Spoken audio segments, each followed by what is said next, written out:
blossoming. What is happening in the Indian hospitality industry? Boom in the industry, and I think that's here to stay, and that's what's making it so exciting. How are you imbibing technology and personalization in Araiya Resorts? But you could go to Kinwani House, which is up in Rishikesh, and you could do the whole spiritual piece. Having a smart set of talent is also very important who really understands your customer set and is able to deliver the experience according to that. But there has to be a balance that has to be maintained somewhere. The battle for talent is going to be very, very serious, just given the amount of supply that's coming in. What is your take on this? What kind of impact have you seen of that? We're not going to make it discount driven, but we're going to make it value, more of a value add. A very interesting take now. How is Araiya building itself for the Gen Z consumers of the future? Each hotel has a personality of its own. One, your stay will be memorable, but it's also shareable. Now, I have a restaurant business in Portugal, and it's a 100-year-old marble factory that we've converted into a restaurant. Very, very interesting. In Himachal, for example, we're working with an NGO to source our oils. I am part of the revenue management, Right. right? That's the reason, for me, that is a very important team. From a revenue management perspective, how we can make it less commodified and be more creative. Which is your favorite Araiya property? Ooh.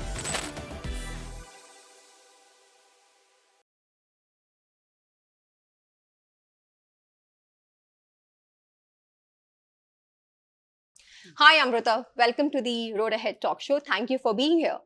Thank you for having me. It's a pleasure. So, Amruta, before we get into talking about the Araiya, I would love to hear from you about the hospitality industry in general. So, India is blossoming. I mean, I have read this report which spoke about India having the occupancy rate in the hotels anywhere from 68 to 75%, which is going to be big. It's going to be even surpassing what we used to earlier have pre-pandemic. So, which means a lot of tourists in India is planning to go out, they are traveling, the kind of customers that we have in India is changing. So as an industry leader and a woman leader in the industry, what is your thoughts? What is happening in the Indian hospitality industry and what does 2025 and 26 look for you? I think it's an exciting time to be in this space. We've talked about COVID and how a lot of these trends that we saw got accelerated because of COVID. And in terms of the surge in demand, I think that's apparent. You go to any airport at any time of the day and your flights are full. I think there's certainly a boom in the industry, and I think that's here to stay, and that's what's making it so exciting. And for me, because we're specifically in the boutique space, we've seen that big shift also towards smaller niche products. I think the word experiential is a little over-abused now, but there's certainly a need for differentiation. And I think from a big picture story, I think Indians have sort of come into that space where they are proud of their identity, have a clear idea of who they are and what they want. And what they're looking for is a hotel that fits that person who they want to be at that moment. And I think that's going to keep changing, and the hospitality space has to keep up with that changing consumer. So with Araiya, how are you keeping up with that change? How are you how are you incorporating technology? So when you speak about understanding customers' behavior, it is all about personalization. It is all about giving that experience. And for that, you have to learn what the customer is thinking.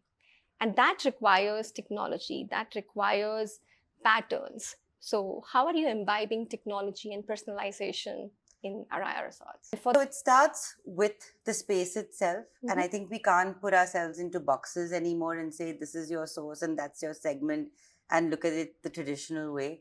When we're looking at hotels now, we're looking at how we can cater to multiple audiences, and that same person can come to you with a variety of needs. So it used to be, the great transition was someone who came to you for work from Monday to Friday was staying on and became the bleisure guest, and then the guest who was staying with you on holiday decided that they want to stay with you long term, and then they became sort of the staycation customer, and all that has gotten so minute where everyone is doing everything at the same time. So I think you've got to build and design your spaces to be able Mm-hmm. to cater to all these multiple needs at the same time.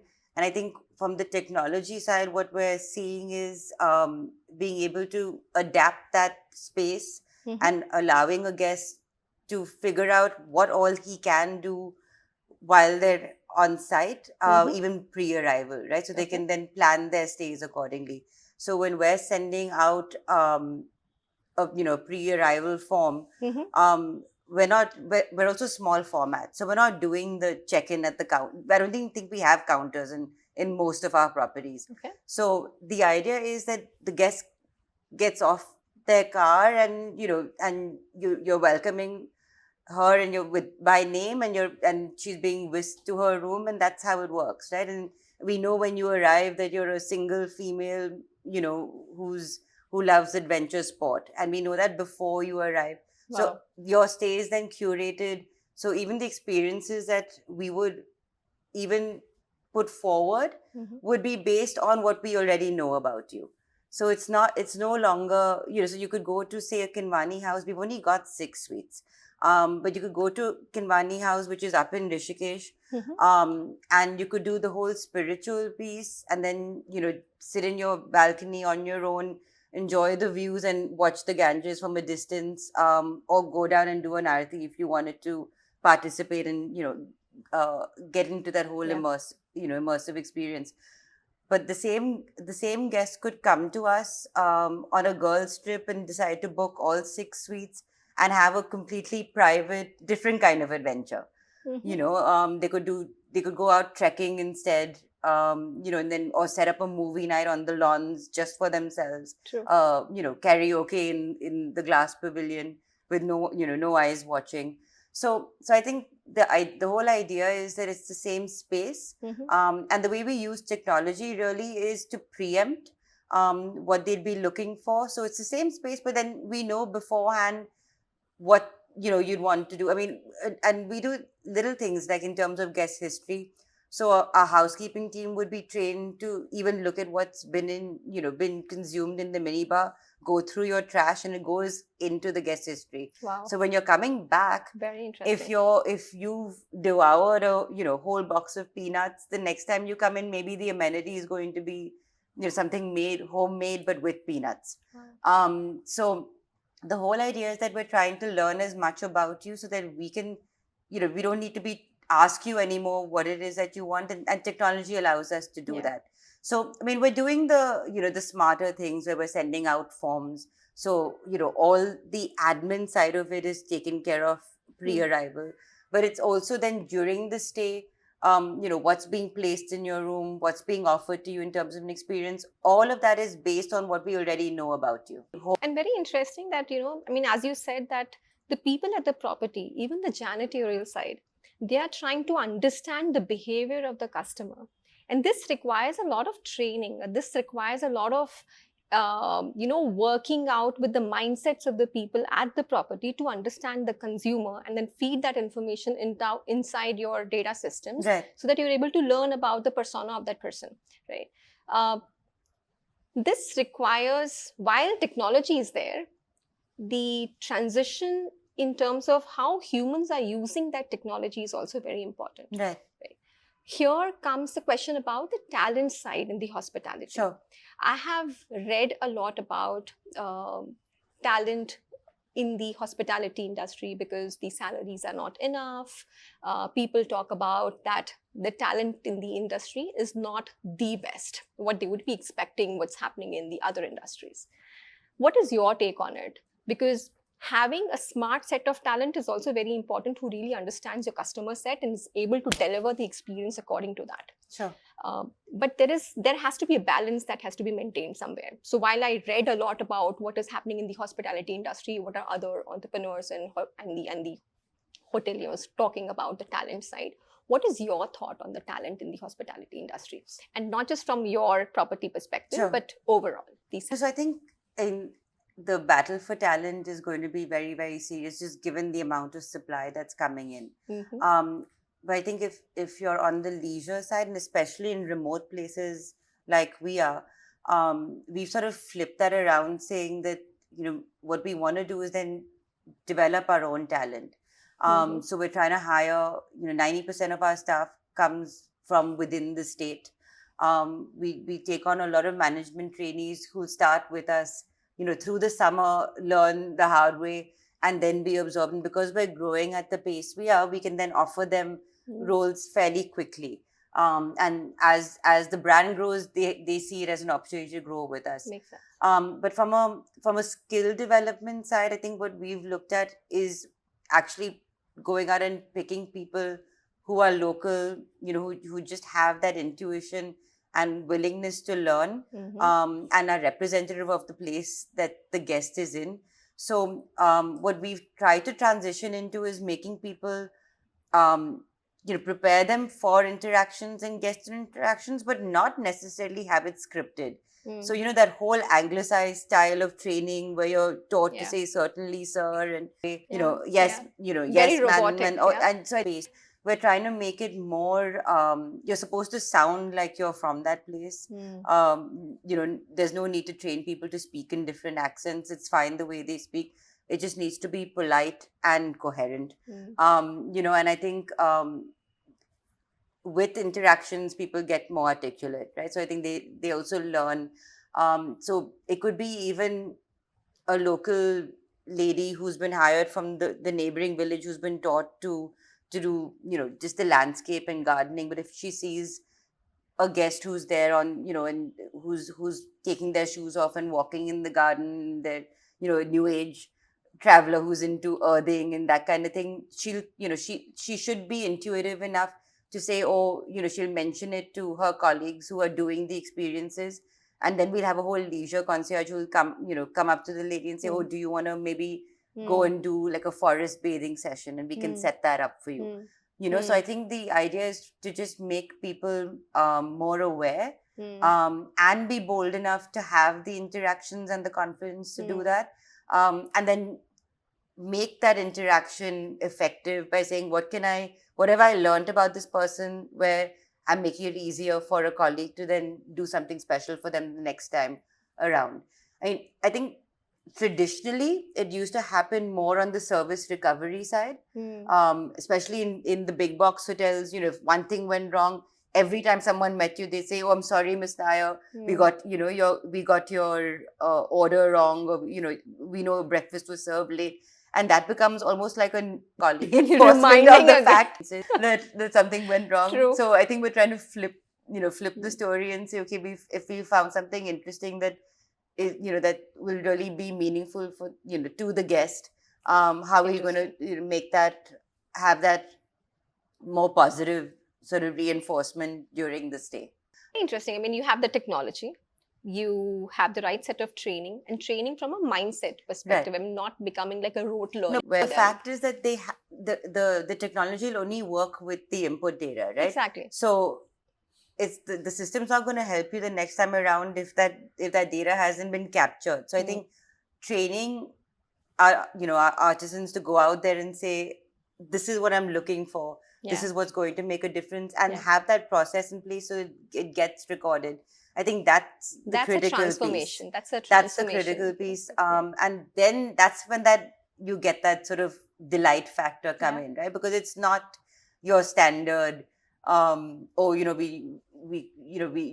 enjoyed our welcome drink last time around, so we're just going to give you 2 the next time, So I think we're trying to make it more meaningful, but I think the way we are looking at technology is more as an enabler. So it basically just takes out all that interaction time when you're just processing, and instead of having to spend time scanning IDs and filling up forms, the time that you're spending with that guest is more meaningful. True.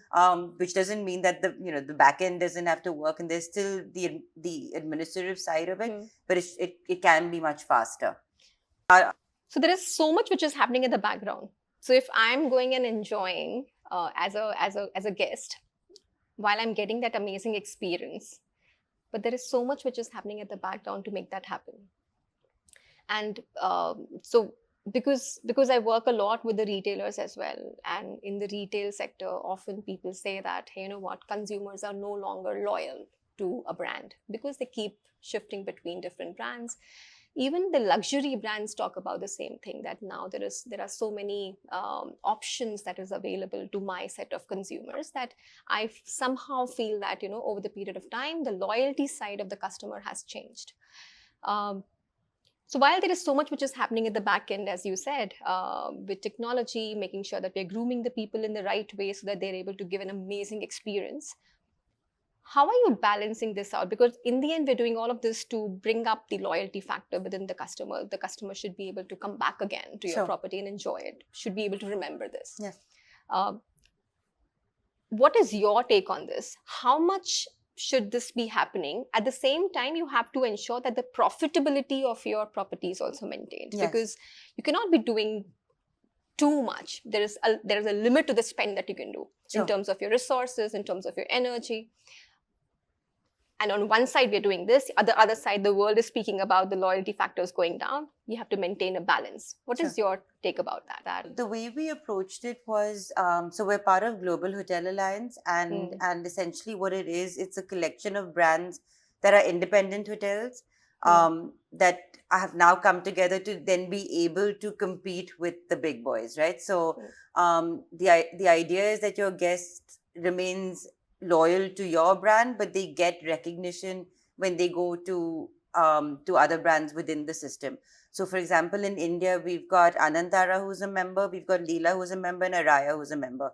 Now, all those guests would visit all three brands for different occasions, and they would be called an Araiya Discovery guest, or an Anantara Discovery guest, or a Leela Discovery guest. But Discovery remains the program that's common.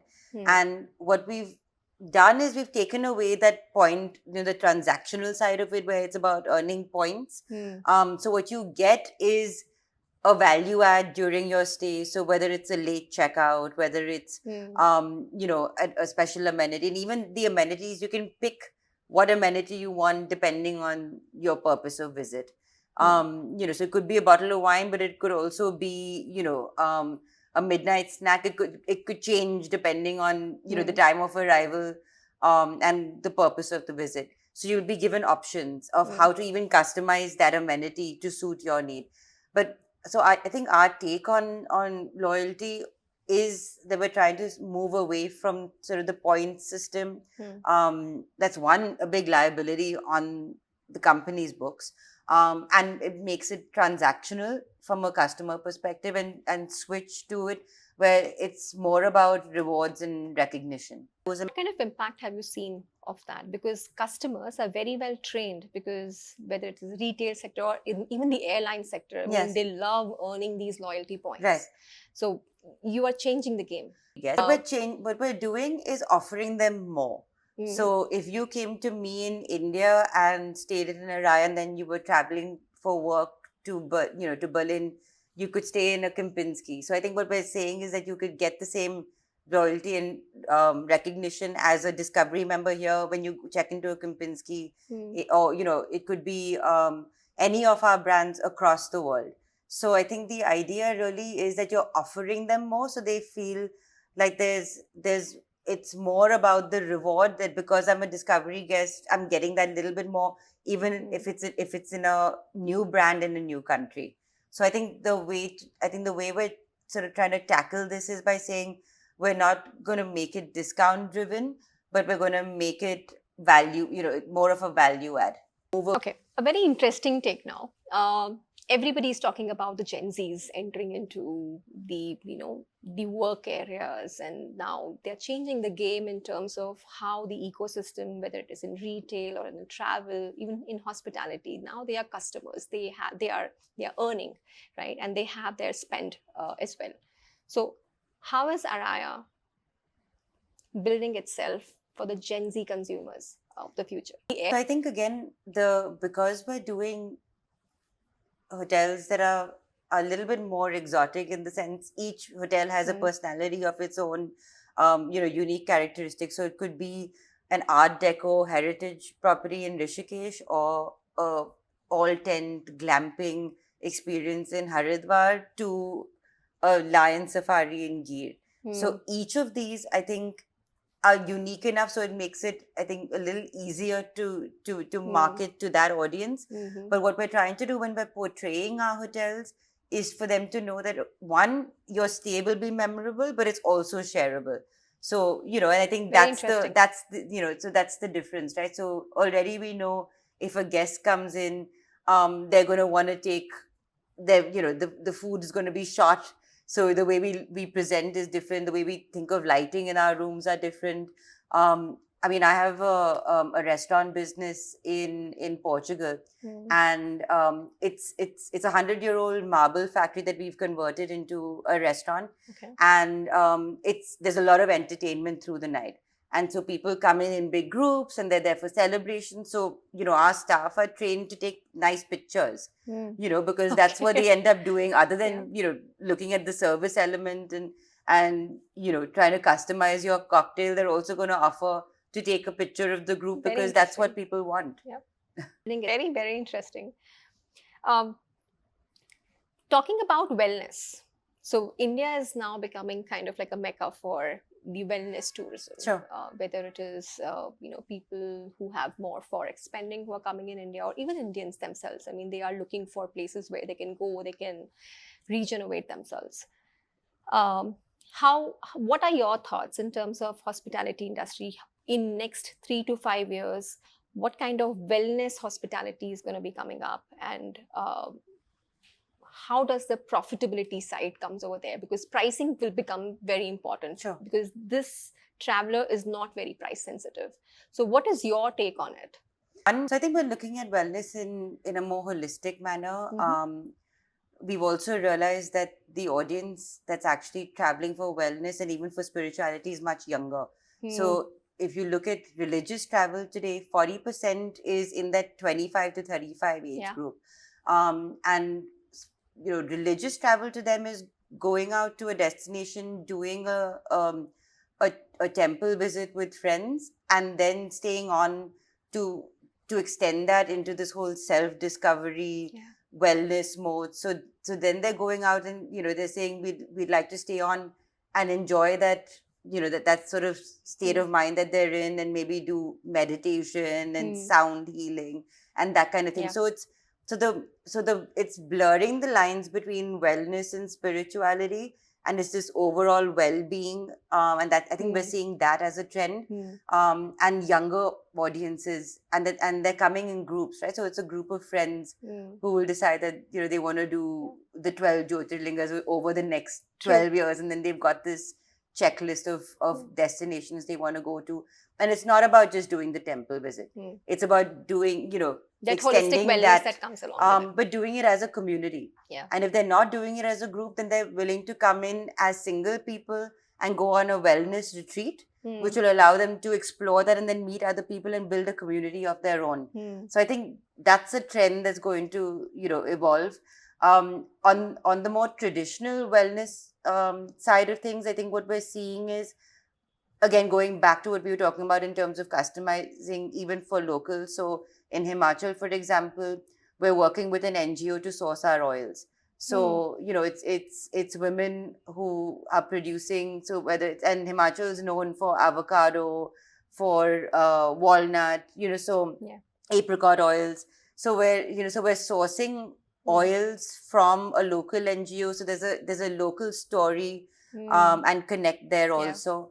And so we're trying to build that in, and again, make it more accessible, right? So I think the younger audience loves the science part of Ayurveda, but doesn't necessarily want to follow the 14-day protocol. So how do we make that more accessible? So we're still doing sort of the consultations and the therapies, but it's made lighter. And maybe as time goes and the comfort levels increase, I think they can deep dive into it. But the idea is to get people to experience even what that whole philosophy is about, but in a smaller and easier way.